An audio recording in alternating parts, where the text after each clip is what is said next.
Vamos a terminar con la bolilla 10. Vamos a ver los dos últimos puntitos de la bolilla 10. La estoy buscando y quedamos en prueba pericial. Sería la prueba pericial y la prueba de reconocimiento judicial. ¿Qué entendemos por prueba pericial? Es la realización por una persona de esta prueba pericial que tiene un conocimiento especial de algún arte, ciencia o industria, que el juez no tiene conocimiento, no tiene directamente, el juez no tiene idea de esto que esta persona viene a colaborar en el proceso y que tiene específicamente conocimiento sobre la materia, sobre esa materia en la cual se va a hacer esa pericial. Además, mediante la pericia, se le da al juez, se le suministra al juez argumentos o razones para la formulación o para la formación de un convencimiento, para que el juez se convenza, para que el juez entienda respecto de los hechos cuya percepción o cuyo entendimiento escapan a las aptitudes comunes de la gente. Entonces, siempre estas periciales son personas especializadas. La persona que hace esta prueba pericial, del tipo que sea, ahora vamos a ver qué pruebas pericial pueden ser, es una persona especializada en esa ciencia, en ese arte o en esa industria, y que el juez no tiene idea al respecto y por eso cita a esta persona que sí tiene conocimientos en la materia, para que lo instruya, para que le informe, para que a través de esa ciencia el juez se convenza que después el dictado de la sentencia es acorde a lo que realmente pasó en ese hecho que se ventila en ese proceso. El artículo 457 del Código Procesal Civil de la Nación establece que será admisible la prueba pericial cuando la apreciación de los hechos controvertidos requiere conocimientos especiales en alguna ciencia, arte, industria o actividad técnica específica. Entonces, esta prueba pericial se la pide cuando se requieren conocimientos especiales en determinada ciencia, arte o industria que no tienen nada que ver con lo jurídico, nada que ver con lo jurídico. La función pericial no es una carga pública, acuérdense esto, acá podemos hacer el paralelismo con el testigo. El testigo tenía la carga pública de ir a declarar. A mí me llega una citación a mi domicilio que me impone que yo vaya a declarar y es una carga pública, es una obligación. Yo no me puedo negar a ir a declarar. Puedo ir a declarar y decir yo no vi nada, porque yo no estuve en el hecho. Ha pasado casos donde a mí, por ejemplo, clientes que me decían no tengo idea de los hechos en los cuales se me está citando, pero tienen la obligación de concurrir al juzgado, presentarse y estar a derecho.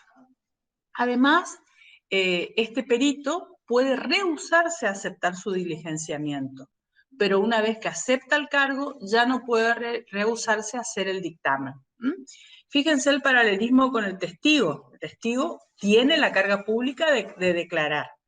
No puede rehusarse a ir a declarar, que no quiere decir que el testigo no pueda ir y decir yo no vi nada. En cambio, el perito no tiene una carga pública y puede rehusar hacer su pericia. Por ejemplo, yo, parte actora o parte demandada, ofrezco como testigo, no como testigo, perdón, ofrezco para hacer una pericial psicológica a determinado psicólogo. No ofrezco. Cuando se lo designa en el cargo y se le notifica que tiene que hacer la pericia, ese perito puede decir, se presenta en el expediente y decir, no acepto el cargo de perito porque tengo demasiado trabajo, porque me voy a trasladar a vivir a otro domicilio, por el motivo que sea, y no acepta el cargo. No tiene obligación de aceptar el cargo. Pero si ese perito vino al juzgado después de recibir esa notificación, aceptó el cargo ante el secretario del juzgado, ahí sí ya tiene la obligación de realizar su pericia y hacer un dictamen. Ese dictamen que hablamos del perito es una vez que realiza su trabajo, le hace un dictamen al juez y le dice, bueno, por ejemplo, supongamos que estamos hablando de un perito accidentológico.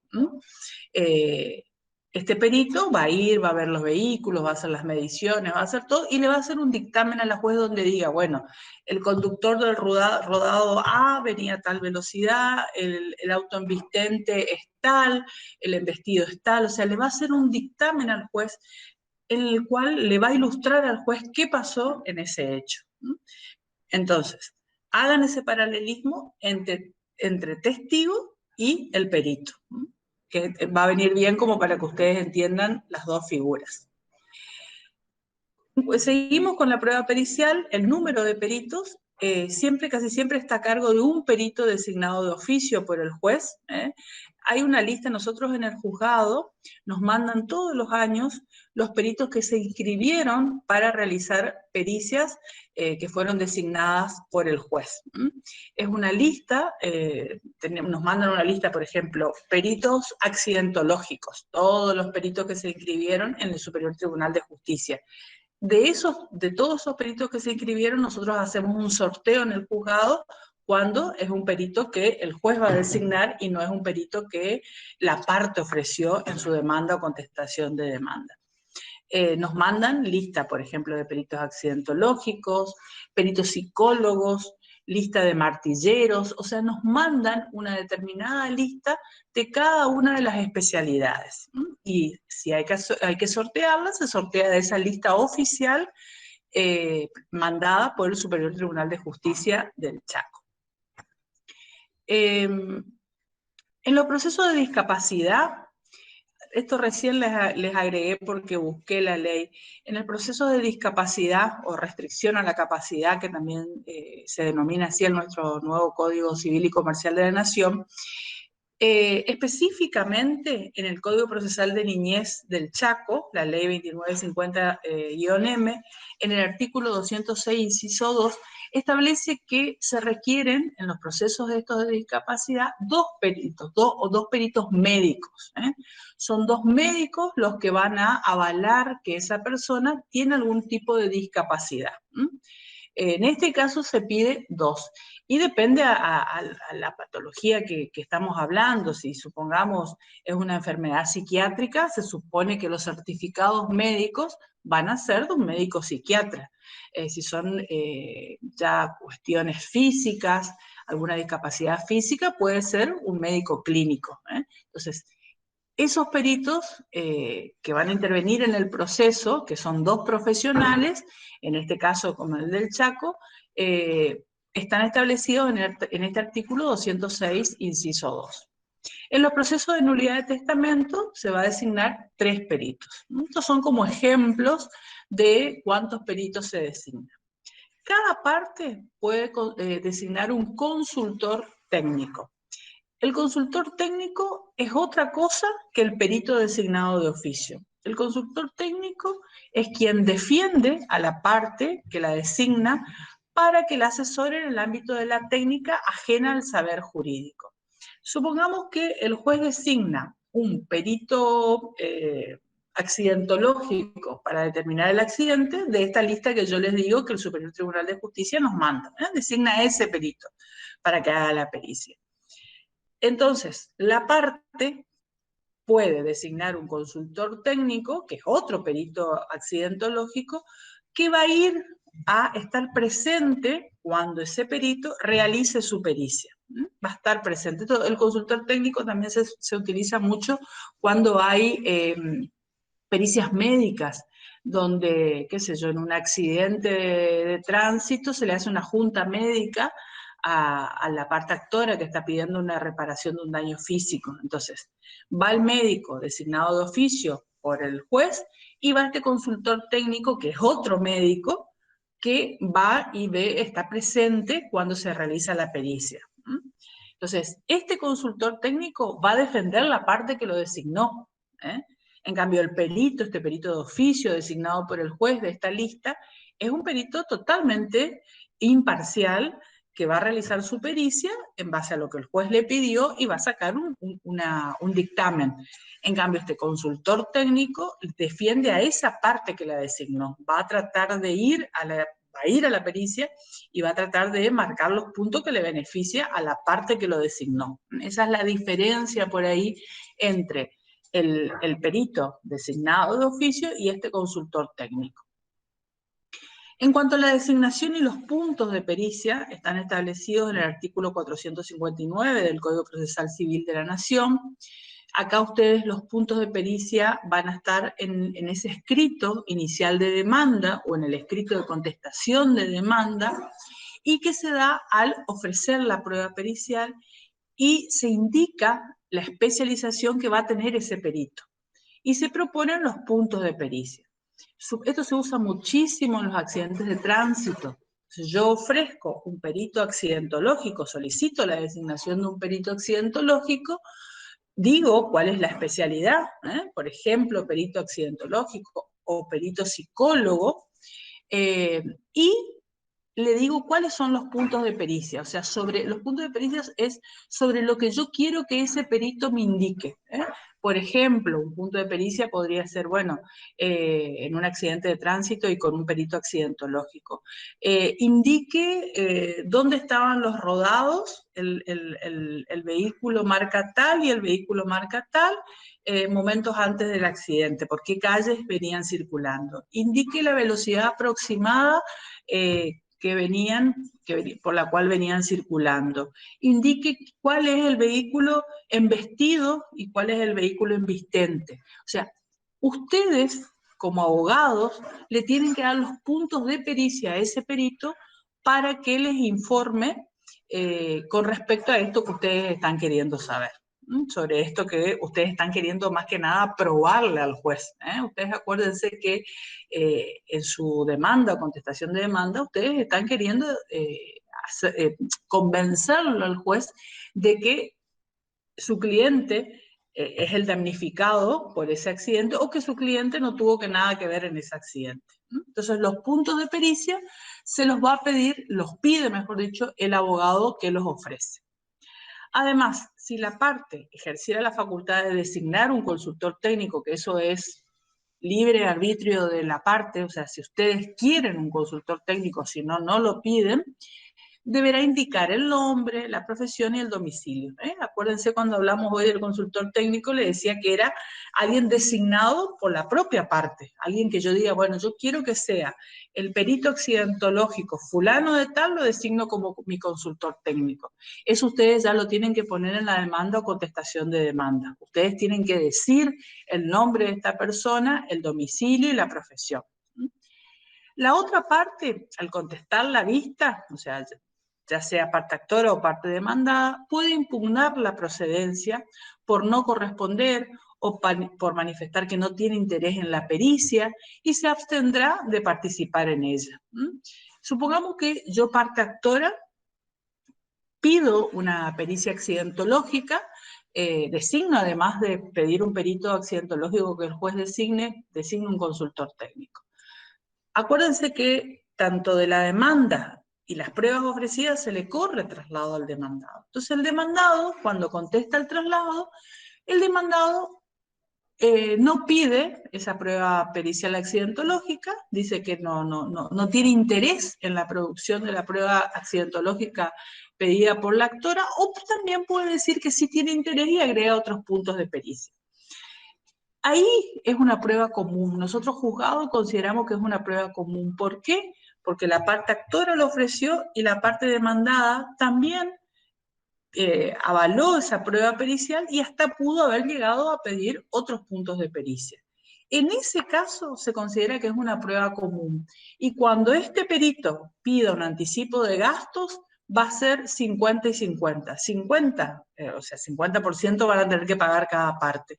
Supongamos que pidió anticipo de gastos, 5.000 pesos, bueno, 2.500 va a pagar la parte actora y 2.500 va a pagar la parte demandada, porque se considera que es una prueba común. Si ustedes no quieren que sea una prueba común, entonces cuando la otra parte, cuando ya sea la parte actora, ofrece esta pericia, ustedes tienen que decir que ustedes no tienen interés en la producción de la prueba. Y ahí se liberan de tener que pagarle la mitad del anticipo de gasto que puede pedir este perito. Bueno, si se hubieran presentado otros puntos de pericia o observado la procedencia de los propuestos por las partes que le ofreció la prueba, se otorga traslado de esto. Claro, puede ser que yo parte actora, ofrecí esta prueba pericial y dije cuáles van a ser los puntos de pericia. Se corre traslado a la parte demandada y la parte demandada observa o presenta nuevos puntos. De todo eso se corre traslado en forma recíproca entre ambas partes. Cuando los liticonsortes no concordaron en la designación del consultor técnico de su parte, el juzgado sorteará uno entre los propuestos. Liticonsorte porque estamos hablando, acuérdense que en un accidente de tránsito puede estar el dueño del vehículo, puede estar el que conducía y la compañía de seguro. Entonces, supongamos que el que conducía el vehículo ofrece y designa un consultor técnico y los otros demandados no están de acuerdo con el ofrecido por esa parte, la compañía de seguro quiere designar otro consultor técnico, entonces en ese caso el juzgado sortea uno entre todos los propuestos. Si cada parte, por ejemplo, designó uno o hay dos, entonces si no se ponen de acuerdo, el juzgado va a sortear y va a designar un consultor técnico. Bueno, la determinación de los puntos de pericia, el plazo, ya dijimos que está en el 459 del Código Procesal Civil de la Nación. Una vez que está contestada la vista o vencido el plazo para hacerlo en la audiencia preliminar, el juez designa al perito y fija los puntos de pericia, pudiendo agregar otros o eliminar los que considere improcedente o superfluos.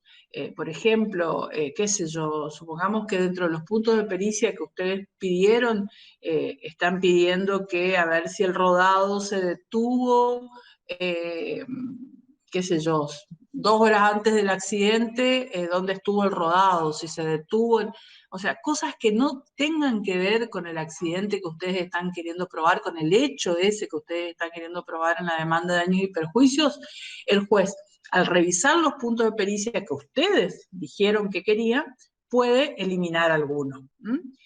Porque los considera improcedentes, superfluos. Y señala, en esa misma audiencia preliminar, señala el plazo dentro del cual debe hacer su dictamen este perito, debe cumplir con ese cometido.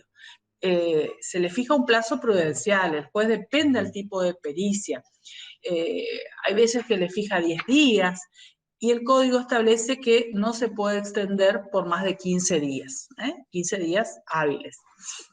Entonces, depende del tipo de pericia, eso es algo que va a quedar a criterio del juez, va a evaluar el tipo de pericia. En cuanto a los anticipos de gasto, algo ya recién les comentaba, el artículo 463 del Código Procesal de la Nación establece que si el perito lo solicitare dentro del tercer día de haber aceptado el cargo y se correspondiere, o las partes que han ofrecido la prueba, deberán disponer la suma que el juzgado fije para gastos de diligencia. O sea, este anticipo de gastos puede ser pedido por el propio perito o puede ser ordenado por el juzgado, dentro del tercer día de que este perito aceptó el cargo. El juzgado lo designa, le notifica de esa designación al perito y desde que le llega la designación al perito tiene 3 días para aceptar el cargo. Acepta el cargo y después de eso el perito puede pedir un anticipo de gastos. Dicho importe debe ser depositado dentro del 5.º día, una vez que el perito diga, bueno, yo pido anticipo de gastos, 2.000 pesos. Se quedan notificadas las partes por Ministerio de Ley, seguro que sale la providencia del juzgado diciéndole, téngase presente el anticipo de gastos solicitado por el perito accidentológico fulano de tal y hágase saber a las partes a los fines de su cumplimiento. Desde que sale esa orden del juzgado, las partes, que son las oferentes de la prueba, o si es una prueba común, como les dije hoy, tienen 5 días para hacer el aporte de este anticipo de gastos. Si no lo hacen dentro de este plazo establecido, se puede hasta perder la prueba, pueden plantearle la pérdida de esa prueba, la caducidad de esa prueba. La falta de depósito importa el desistimiento de esa prueba, la tienen por no presentada a esa prueba. A veces se suscitan problemas con esto, porque supongamos que es una prueba común y una de las partes recibe la notificación, se entera de que tiene que depositar y paga sus 5.000 pesos, supongamos que es 10.000, y la otra parte no paga. Entonces, ahí se tendría que producir la prueba igualmente, porque una de las partes pagó y la otra se considera que perdió ese derecho a producir la prueba. Hay un desistimiento de esa prueba. Bueno.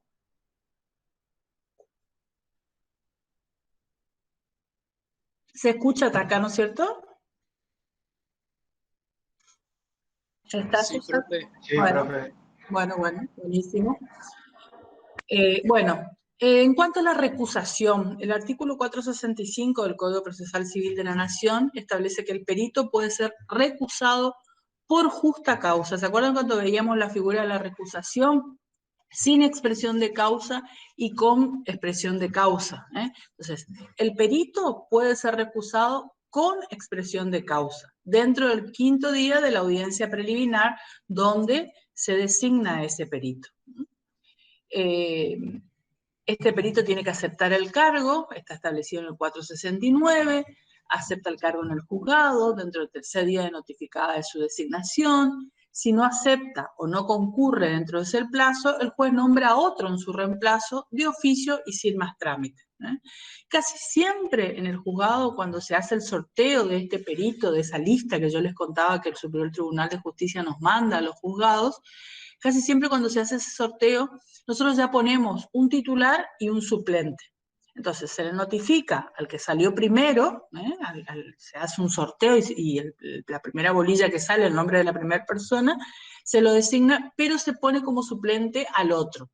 Si este primero se le notifica, no viene a aceptar el cargo dentro del 3er día, entonces el juez automáticamente, una vez que ingresa la cédula de que se notificó ese perito, pero no vino a aceptar el cargo al juzgado, la parte que lo pide, o sea, la parte oferente casi siempre lo pide, es que se designe al suplente. Y ahí se lo designa al suplente y hay que mandarle una cédula de notificación a ese suplente para que venga a aceptar el cargo. El código te dice que si no viene en ese plazo, el juez directamente designa al otro de oficio y sin ningún trámite, directamente lo designa. En cuanto a la remoción, el artículo 470 establece que puede ser removido el perito que aceptó el cargo y renuncia sin motivo atendible, rehúsa hacer su dictamen o no lo presenta oportunamente. Son varias las circunstancias que se puede dar para que un perito sea removido en el cargo. Supongamos un perito que aceptó el cargo, pero que después viene y renuncia. Todavía no hizo su dictamen, pero viene y renuncia. Ha pasado casos de peritos accidentológicos que después entran al Poder Judicial. Entonces presentan un escrito diciendo, bueno, acepté el cargo, pero me designaron como empleado judicial, entré al equipo del Poder Judicial y no voy a poder realizar la pericia por esa designación, o porque me voy a vivir a otro lado, por el motivo que sea. Entonces, aceptó el cargo y renuncia, rehúsa sin motivo aparente, rehúsa dar su dictamen, no da su dictamen, pasó el tiempo, aceptó el cargo, hizo el relevamiento, se lo intima que presente el dictamen y sin motivo alguno no presenta el dictamen. El dictamen son las conclusiones a las que arribó. O no las presenta en tiempo oportuno. Entonces, con esas causales se lo puede remover en el cargo. El juez de oficio nombra a otro en su lugar y lo condena a pagar los gastos de las diligencias frustradas, porque muchas veces, se tomaron muestras, se trasladó el vehículo a otro lugar, hubieron gastos. Entonces, si pasa alguna de estas circunstancias establecidas en el 470 para que sea pasible de remoción de ese perito, el juez lo puede condenar a pagar todos los gastos de las diligencias frustradas y los daños y perjuicios ocasionados a las partes si éstas lo reclaman. El reemplazado perderá el derecho a cobrar honorarios, o sea, una vez que lo remueven, no puede venir a pedir que el juzgado le regule honorarios. Directamente pierde el derecho a cobrar los honorarios profesionales, que está tarifado de acuerdo al tipo de profesión que tenga. Por ejemplo, qué sé yo, los peritos accidentológicos o los peritos en general, balísticos, documentólogos, tienen su ley de honorarios. Nosotros tenemos que regularle los honorarios en base a esa ley de honorarios. El martillero tiene su propia ley de honorarios, entonces, si lo removieron, pierde el derecho a que el juzgado le regule esos honorarios. El dictamen, eso que le vengo hablando yo desde que empezamos la charla, el dictamen está expresamente previsto en el artículo 472 del Código Procesal Civil de la Nación. Este perito presenta su dictamen por escrito y con tantas copias como partes existan en el expediente. Supongamos que está la parte actora, la parte demandada, hay tres litisconsortes, está el que conducía el vehículo, el dueño del vehículo y la compañía de seguro. Entonces, este perito tiene que presentar 4 dictámenes que se les va a dar a esas partes y uno para agregar al expediente. Entonces, tiene que presentar un dictamen por escrito, no es verbal el dictamen, siempre es por escrito, y con tantas copias como partes existan en ese proceso. En ese dictamen va a tener las explicaciones detalladas de todas las operaciones técnicas que realizó este perito y de los principios científicos en que se fundan.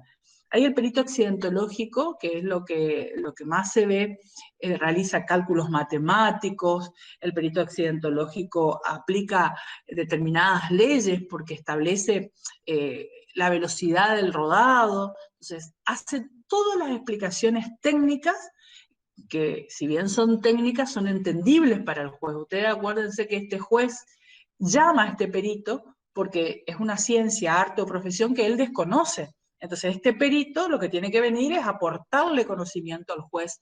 Entonces, no tiene que ser tan técnico para que el juez no entienda. Tiene que ser técnico, pero el juez debe entender todas las operaciones que este perito realizó para llegar a una conclusión. Los consultores técnicos de las partes, dentro del plazo fijado al perito, podrán presentar por separado sus respectivos informes, cumpliendo los mismos requisitos. O sea, estos consultores técnicos que eran personas designadas por las propias partes, que respondían al interés de la parte que los contrató. Acuérdense que el perito el perito designado de oficio no responde a ninguna de las partes. Es un perito totalmente independiente, imparcial, que no tiene nada que ver ni con la parte actora ni con la parte demandada. Es un perito de oficio e imparcial, designado de oficio por el juez. En cambio, el consultor técnico es el perito especializado en esa materia, que la parte interesada lo designó. Entonces, ese perito, ese consultor técnico también puede presentar un informe, también puede decirle al juez, bueno, la mecánica del accidente fue esta, el vehículo venía a tal velocidad, también puede presentar un informe cumpliendo todos estos requisitos que decíamos del dictamen del perito de oficio designado por el juez. En cuanto a todo esto que presenta tanto perito como consultor técnico, se da traslado a las partes que se notifica por cédula. Ambas partes, tanto actora como demandada, tienen que saber qué dijo el perito. De oficio o a instancia de cualquiera de ellas, el juez puede ordenar que el perito dé explicaciones que considere convenientes en audiencia o por escrito. A veces las partes le piden al juez que el perito aclare de dónde sacó o cómo llegó a la conclusión, por ejemplo, por decirles un ejemplo, a ver, ¿por qué el perito llegó a la conclusión de que el rodado A venía a exceso de velocidad y al llegar a la intersección venía a 150 kilómetros por hora? Que explique cómo llega a esa conclusión, por ejemplo, por decirle algo. cualquiera de las partes o el juez puede pedirle a este perito que explique algo de ese dictamen que él presentó, ya sea por escrito o puede fijar una audiencia al juez para que se lo explique en persona. Las explicaciones deben darse a los 5 días notificados por Ministerio de Ley. Cuando el juez lo estime necesario, podrá disponer que se practique otra pericia o se perfeccione o amplíe la anterior. A veces se pide ampliación de pericia por el mismo perito o por otro de su elección. Bueno, hasta acá prueba pericial. ¿Quedó alguna duda? Es algo que se utiliza mucho, así que si por ahí no fui clara en algún concepto, díganme y lo volvemos a charlar.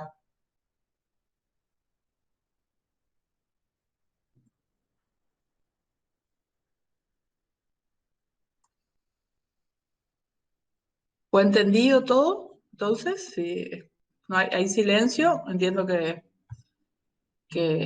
se entendió.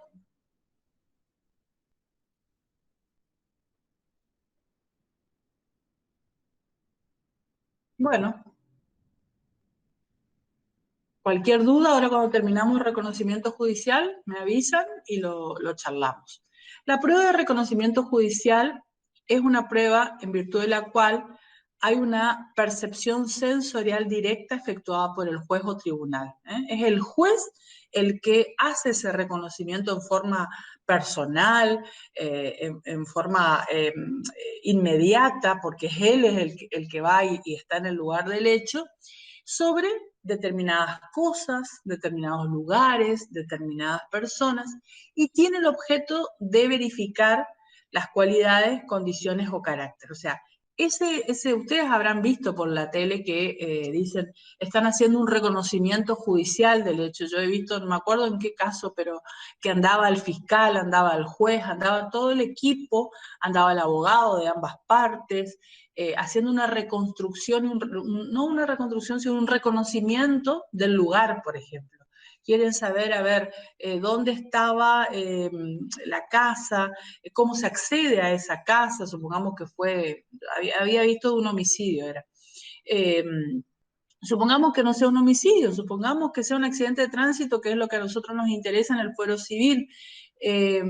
Se va a la intersección del lugar donde se produjo el hecho, se va a esas dos calles, con todo su equipo, con los abogados, con todos los que fijan la fecha de ese juez, y se va y se para dónde fue el accidente, cosa de que el juez pueda ver, pueda dimensionar, si hay semáforo, qué casas hay en las ochavas, cómo es el sentido de circulación, hacer un reconocimiento sensorial, una percepción sensorial de cómo es el lugar donde se produjo el hecho. El artículo 479 del Código Procesal Civil de la Nación establece que el juez puede ordenar de oficio o a pedido de parte, o sea, puede ordenarlo él por motus propio o porque alguna parte le pidió, el reconocimiento judicial de lugares o cosas, la concurrencia de peritos y testigos a dicho acto, la ejecución de planos, relevamientos, reproducciones fotográficas, cinematográficas. Fíjense que este reconocimiento judicial puede ser también de testigos. Supongamos que ustedes digan, yo quiero ver que ese testigo, a ver dónde estaba parado al momento del hecho. Supongamos que yo digo que vi ese accidente, entonces lo convocamos a ese testigo, está el juez presente en el lugar del hecho, y el testigo se para desde donde él dice que vio el accidente de tránsito. Entonces ahí el juez va a tener una realidad, va a tener una conciencia de si ese testigo pudo haber visto cómo venía el auto, hacia dónde se dirigía. Entonces, también pueden ser reconocimiento judicial de testigos que estuvieron en el hecho. Este tipo de prueba la realiza personalmente el juez. Es el juez el que concurre al lugar del hecho. No quiere decir que vaya solo, como les vengo diciendo, porque va con su secretario, va con las partes, con los abogados de las partes, va con algún perito, pero tiene que ser en presencia del juez. Las partes podrán concurrir con sus representantes y letrados y formular las observaciones pertinentes, de las que se deja constancia en un acta que se labra de ese acto. Bueno, hasta acá, entonces, la prueba pericial. Voy a dejar de compartir. Bueno, ¿se entendió? ¿Quieren que les aclare alguna cosita? Esto es algo que se utiliza mucho en la prueba pericial, ¿eh? El reconocimiento judicial también, pero la prueba pericial es algo que se ve mucho en la práctica. No solo son peritos accidentológicos, ustedes pueden designar un perito psicólogo, a ver, un perito médico, un arquitecto puede ser un perito, un arquitecto, por ejemplo, ustedes tienen un caso donde hubo, qué sé yo, un daño y perjuicio por una destrucción de alguna vivienda que se, qué sé yo, que se mandó a hacer y se, no sé, tuvo una fisura, tuvo algún problema, se designa un perito que puede ser un arquitecto. O sea, ustedes acuérdense que el perito es alguien que está especializado en alguna ciencia, arte o profesión que el juez no tiene conocimiento, que no es algo jurídico ese perito, que es una rama o especialidad que el juez no la conoce y que necesita ser ilustrado para llegar a esa sentencia que va a determinar si tiene o no responsabilidad ese demandado. Entonces, perito puede ser de un montón de cosas. Se me ocurrió el arquitecto porque me parece que es algo que por ahí uno no se lo imagina. Al perito quizás accidentológico sí, porque interviene mucho en los daños y perjuicios, un perito accidentológico, a un arquitecto no, pero puede ser cualquier tipo de perito. Puede ser, no sé, de todo tipo de cuestiones que tengan que ver, por supuesto, con el hecho que se ventila, con su caso. Bueno, ¿me quieren hacer alguna pregunta? Abran sus micrófonos. A ver, acá me escribieron algo en el chat. Donde se puede llamar a una oficina pública para que haga la pericia. ¿A qué te referís, Marcelo, a oficina pública para que haga la pericia? Ah, eh, aclarame un poquito más tu pregunta.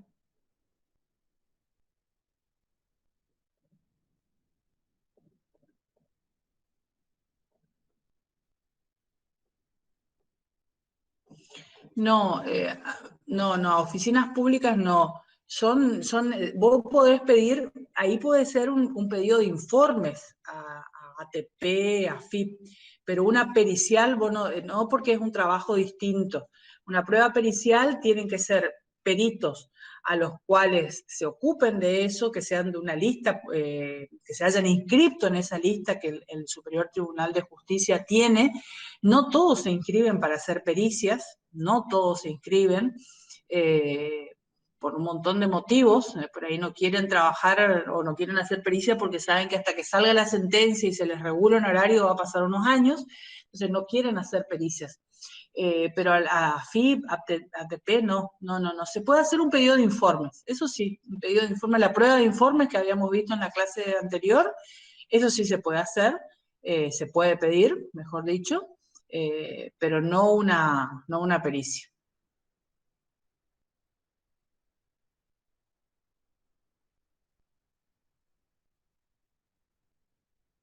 ¿Alguna preguntita más, chicos? Si quieren, hablamos de su parcial, si tienen alguna consultita, eh, no hay problema. Yo estoy también, tengo que continuar con el programa, pero me interesa acompañarlos en el examen del 30 de septiembre, así que si tienen alguna consulta al respecto, estoy.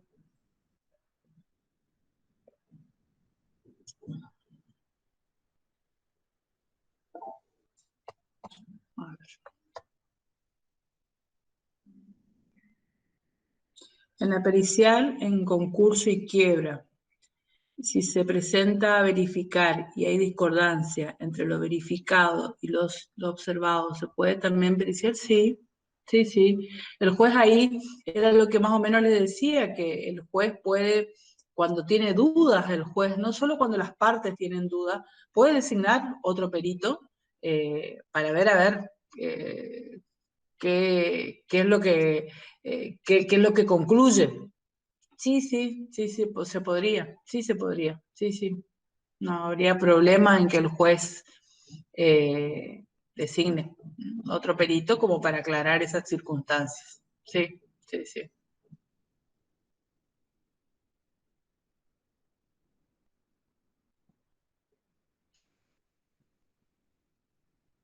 Bueno, voy a cortar la grabación.